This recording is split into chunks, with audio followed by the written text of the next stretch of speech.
Book of Heaven, Volume 14, Part 2. February 26, 1922.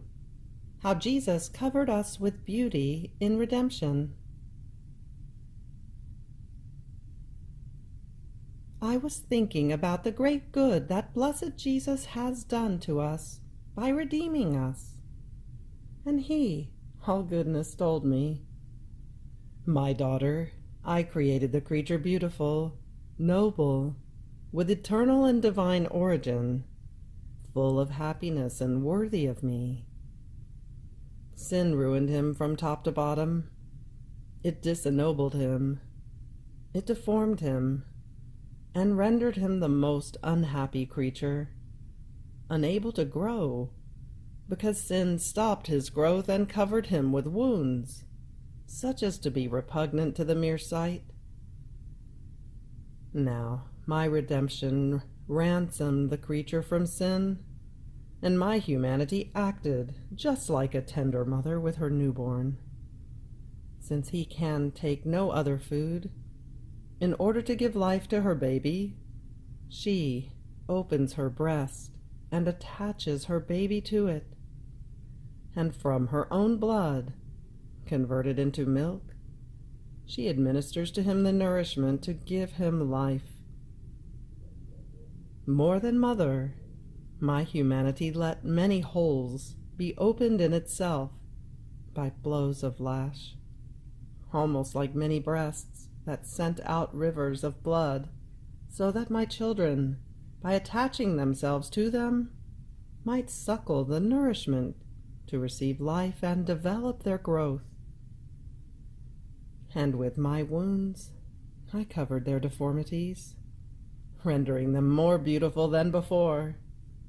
And if in creating them I made them like clearest and noble heavens, in redemption I adorned them, studding them with the most refulgent stars of my wounds, so as to cover their ugliness and render them more beautiful.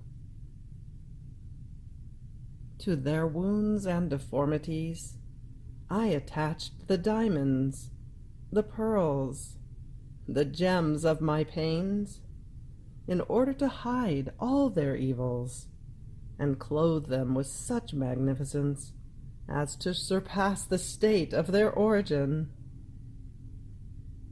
This is why, with reason, the Church says, "Happy fault," because with sin came redemption, and my humanity not only nourished them with its blood, but clothed them with its own person, and adorned them with its own beauty.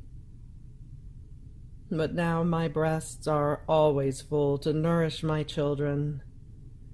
What shall not be the condemnation for those who do not want to attach themselves to them, to receive life and grow, and to have their deformities covered? March 1st, 1922. How Jesus remains chained by the soul who does his will, and the soul by Jesus. I was very afflicted because of the privation of my sweet Jesus. Then, after much struggling, he came, and from his wounds he made his blood flow over my breast, around my neck. And as those drops of blood fell upon me, many brightest rubies were formed, that formed the most beautiful of ornaments. And Jesus looked at me and told me, "My daughter, how well does the necklace of my blood suit you, how it embellishes you. Look, you yourself, look how beautiful it makes you appear." And I, a little huffy because he had made me wait so long before coming, told him, "My love and my life, oh, how I would love one of your arms as necklace, clasped around my neck. This, yes, would delight me, because I would feel life, and I would cling to it so tightly that I would not let you escape any more." Your things are beautiful, it is true. But when you detach them from yourself, I do not find you. I do not find the life. And in spite of your things, my heart raves, agonizes, bleeds for the pain, because you are not with me. Ah, if you knew in what torture you put me when you do not come, you would be very careful not to keep me waiting for so long. And Jesus, all moved, surrounded my neck with his arm, taking my hand in his, and he added, I know how much you suffer, and to make you content, here is my arm as necklace around your neck. Aren't you happy now? Know that I cannot do without contenting the one who does my will, because as she breathes, she forms the air of my volition around me, in such a way that she surrounds not only my neck, but the whole of my life.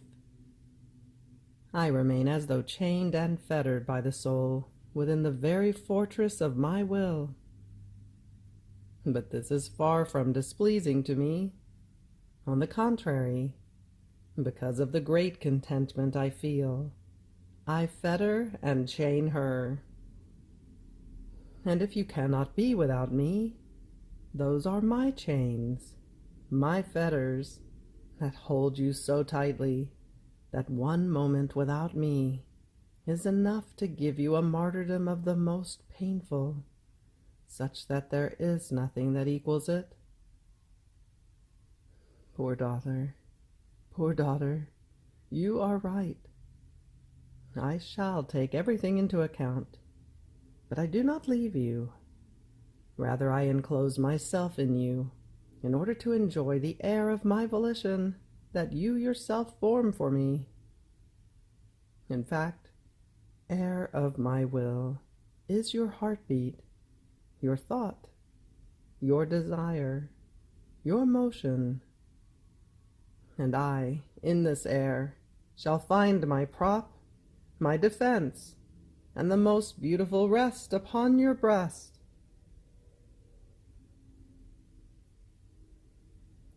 March 3rd, 1922. The celestial farmer sows his word.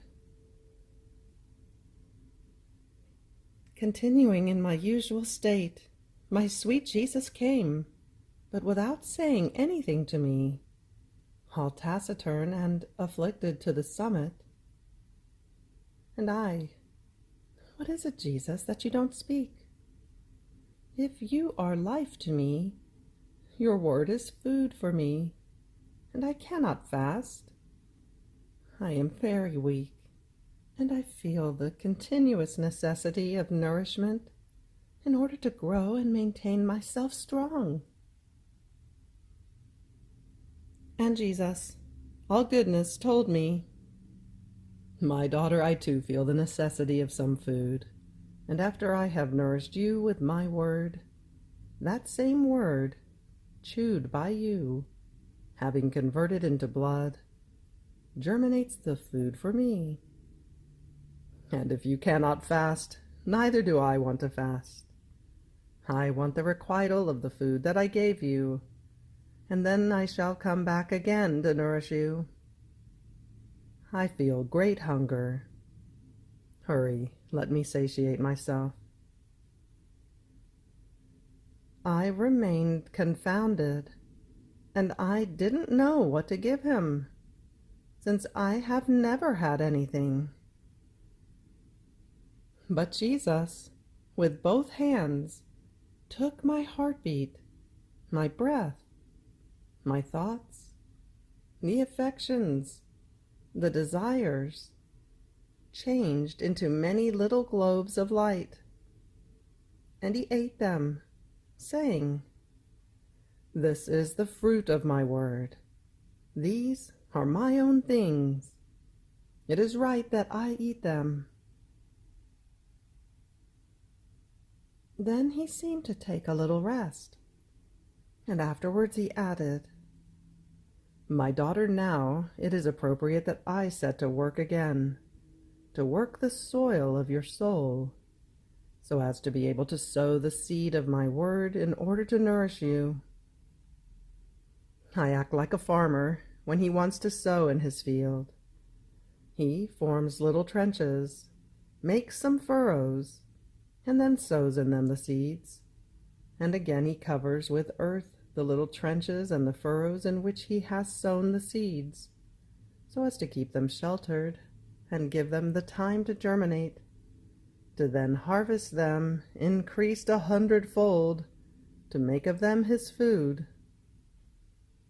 But he is careful not to put too much earth over them, otherwise he would suffocate his seeds and would make them die under the earth, and he would run the risk of remaining on an empty stomach. Now, so I do. I prepare the little trenches. I form the furrows.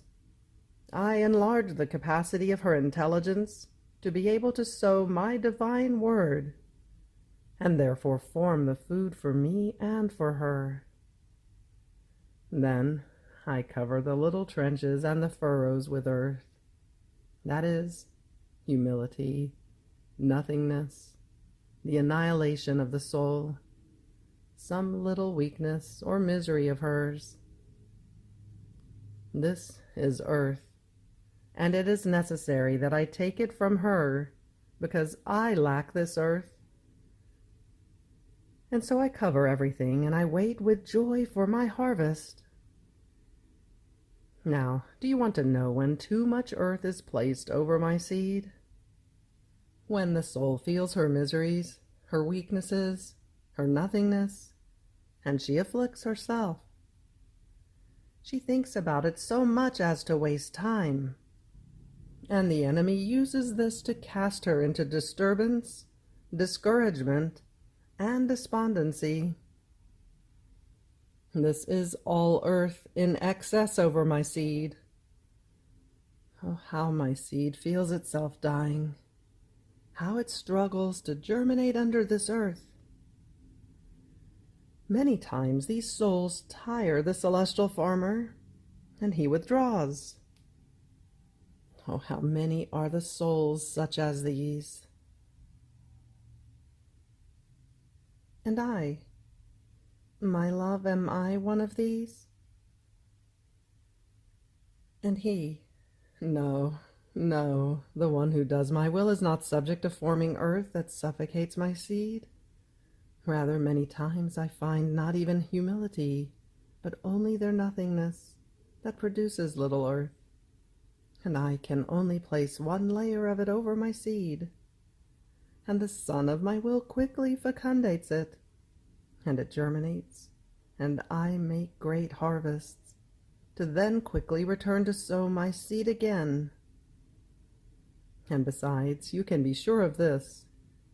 Don't you see how so very often I return to sow new seeds of truths into your soul? Now, as he was saying this, sadness appeared on the face of Jesus, and taking me by the hand, he carried me outside of myself and showed me deputies and ministers, all distraught, and as if they themselves had prepared a big fire and remained wrapped in its flames themselves. One could see sectarian leaders who, tired of waiting to rail against the church, either wanted to be left free to wage bloody fights against her, or wanted to withdraw from governing.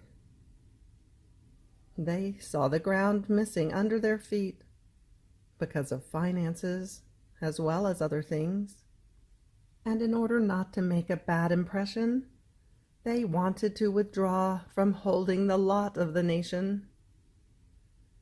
But who can say everything? And Jesus, all sorrowful, said, "Terrible, terrible is the preparation.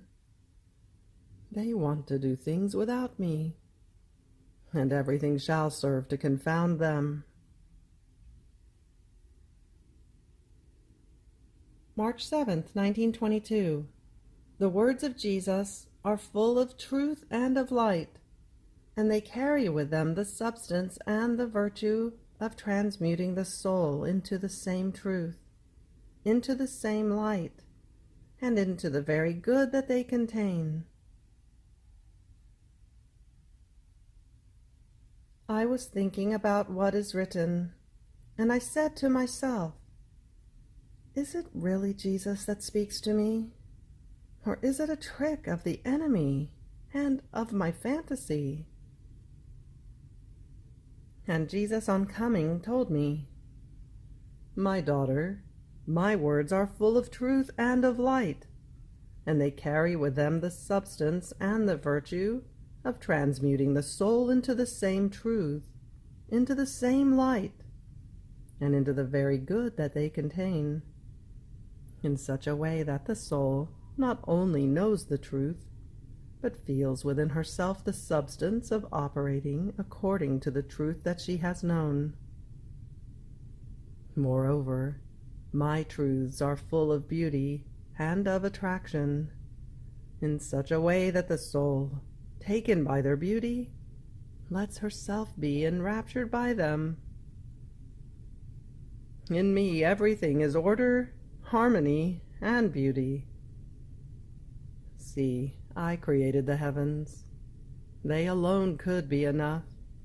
But no, I wanted to adorn them with stars, almost studding them with beauty, so that the human eye might enjoy more from the works of its creator. I created the earth, and I adorned it with many plants and flowers. I created nothing that did not have its ornament. And if this is in the order of created things, much more so in my truths that reside in my divinity, such that while it seems that they reach the soul, they are like solar rays that, while they hit and warm the earth, yet never depart from the center of the sun. And the soul remains so enamored with my truths that she finds it almost impossible not to put into practice the truths that she has known, even at the cost of her life. On the other hand, when it is the enemy or the speculation of fantasy that want to speak about truths, they bring neither light nor substance, nor beauty, nor attraction. They are empty truths, without life, and the soul does not feel the grace to sacrifice herself in order to put them into practice. So the truths that your Jesus tells you are full of life and of everything that my truths contain. Why do you doubt?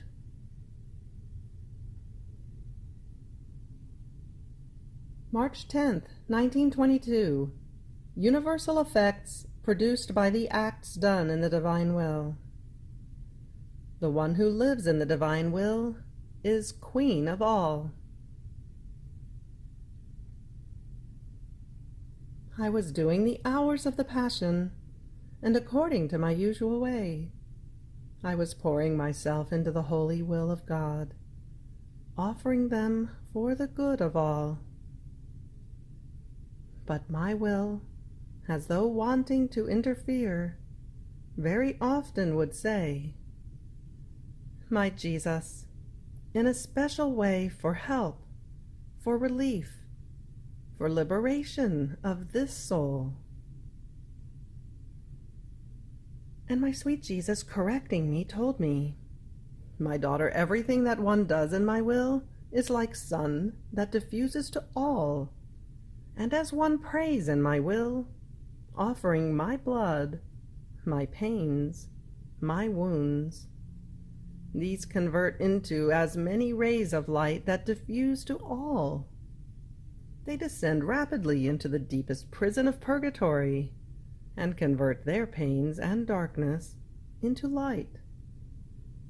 Therefore, it can be the same for everyone, and if there may be a difference, it can never be on the part of the one who gives, but of those who receive, according to the dispositions of each one.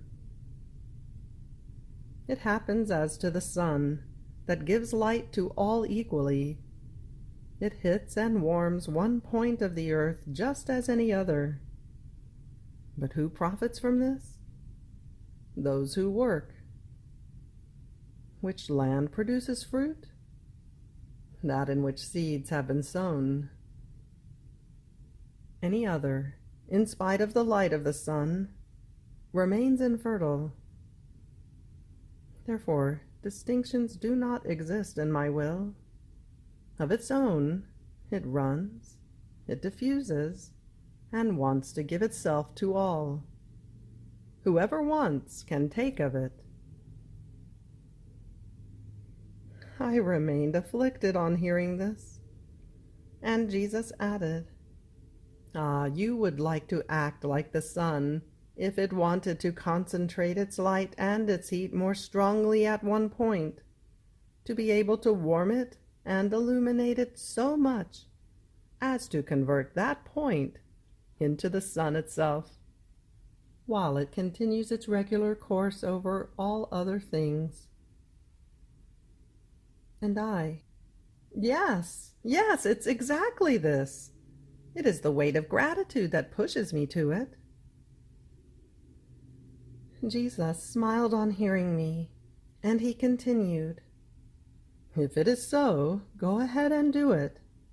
But you must know that just as my will dominates everything, is present everywhere, sustains everyone, is known by heaven, by the earth, and even by demons, there is no one who can oppose it. In the same way, the soul who does my will must dominate everything, be present everywhere, sustain everything, and I want her to be known by all." And I, "My love, I am known by no one." And he, "What? You are known by no one? All the angels and saints know you, each one of them, and they anxiously await your operating in my will, like a divine note, and the most harmonious one, that flows over everything they have done in life, to give them greater splendor and contentment. All the purging souls know you, feeling upon themselves the continuous refreshment that the operating in my will brings. The demons know you from the power of my will that they feel in you. And if the earth does not know you for now, it shall know you later. It happens, and I act with the one who does my will, just as I did with my celestial mother. I constituted her queen of all, and I commanded all to recognize her and honor her as their queen.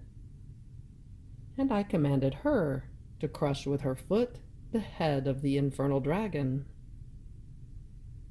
So I do with those who live in my will. Everything is under their dominion, and there is no good that does not come from them. March 13th, 1922.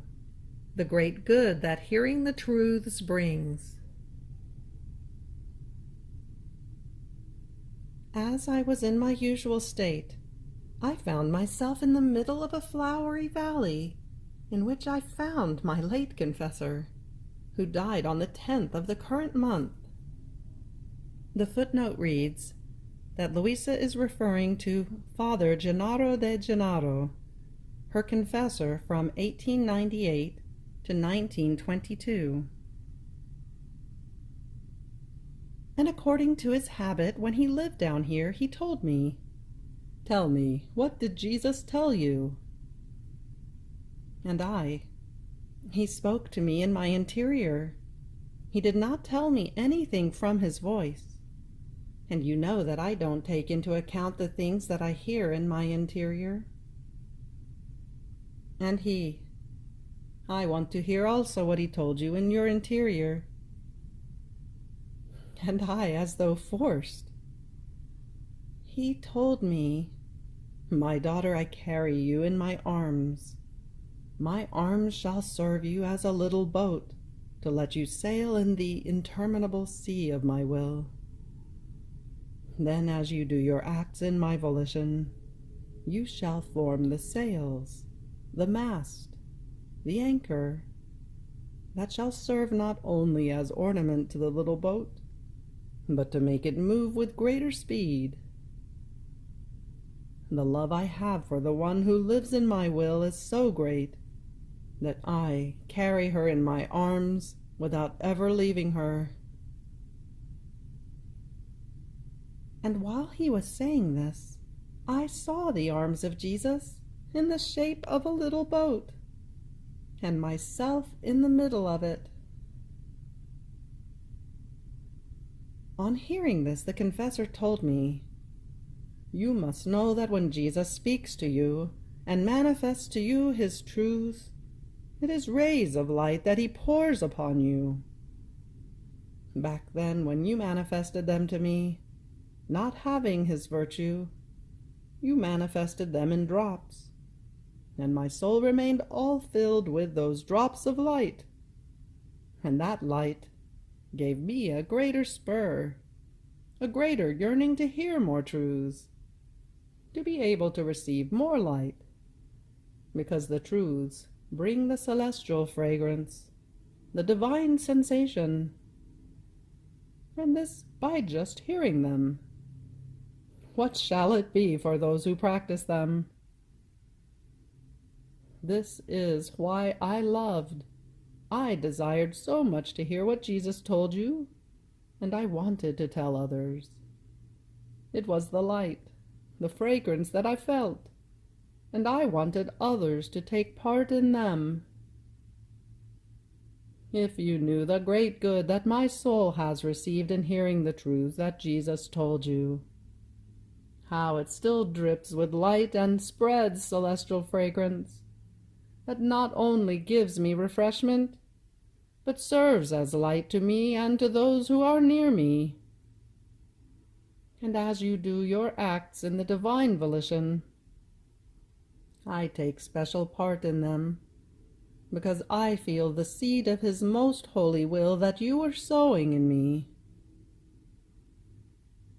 And let me see your soul, how it is that it drips with light." And he opened himself on the side of the heart, and I saw his soul all dripping with light. Those drops were reuniting and separating, one flowing over the other. It was beautiful to see. And did you see? How beautiful it is to hear the truths. One who does not hear the truths drips with such darkness as to strike terror.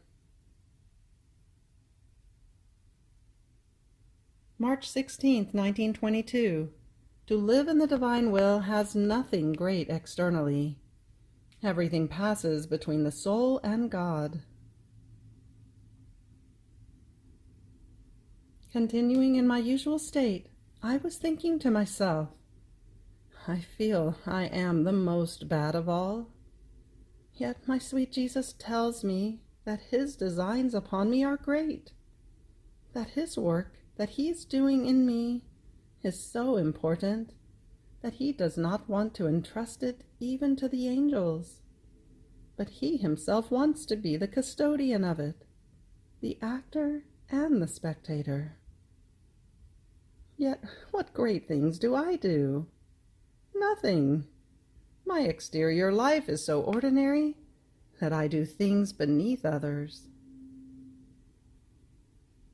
But while I was thinking of this, my always lovable Jesus, cutting off my thought, told me, "My daughter, it shows how without your Jesus you can think and say nothing but nonsense. My dear mamma also did nothing extraordinary in her exterior life. Even more in appearance, she did less than some others. she lowered herself to the most ordinary actions of life. She would spin, sew, sweep, light the fire. Who would ever have thought that she was the mother of a god? Her external actions indicated nothing of this. And when she carried me in her womb, containing the eternal Word within herself, each motion of hers, each human action, won the adoration of the whole creation. From her came out the life and the preservation of all creatures. The sun hung upon her, expecting the preservation of its light and of its heat.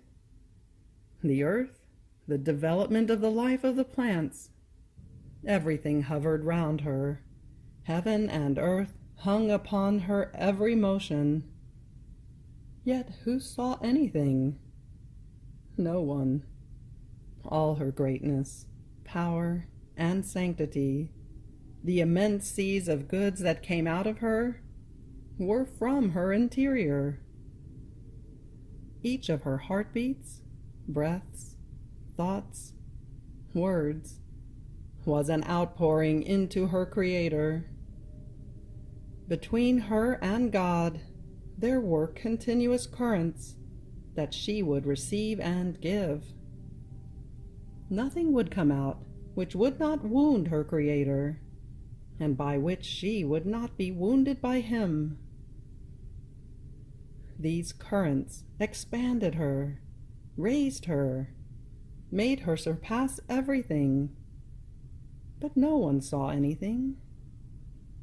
I alone, her God and Son, was aware of everything. Such current ran between my mamma and I that her heartbeat ran within mine, and mine ran within hers. So she lived of my eternal heartbeat, and I of her maternal heartbeat. Therefore our lives were blended together. And this was precisely what, in my eyes, distinguished her as my mamma. External actions do not satisfy me, nor do they please me, if they do not start from an interior whose life I form. Now, what is your wonder if your external life is completely ordinary? I am used to covering my greatest works with the most ordinary things, so that no one may point to them, and I may be more free to operate. And when I have completed everything, I make surprises and I manifest them to everyone, causing all to be astounded. But it is certain that the work I am doing in you is great. Do you think it is trivial that I make all your acts run in the current of my will, and that the current of my will runs in your acts? And that as these currents run, they form one single act with all the acts of creatures, making a divine volition flow over all, making themselves the actor of each act of each one, substituting for all with a divine act, a divine and eternal love, reparation, and glory? And that the current of a human will is in continuous relations with a divine will, and that one pours into the other? My daughter, what I recommend to you is that you be attentive, and that you follow me faithfully. And I, my love, in these days, the circumstances have been such that I felt distracted.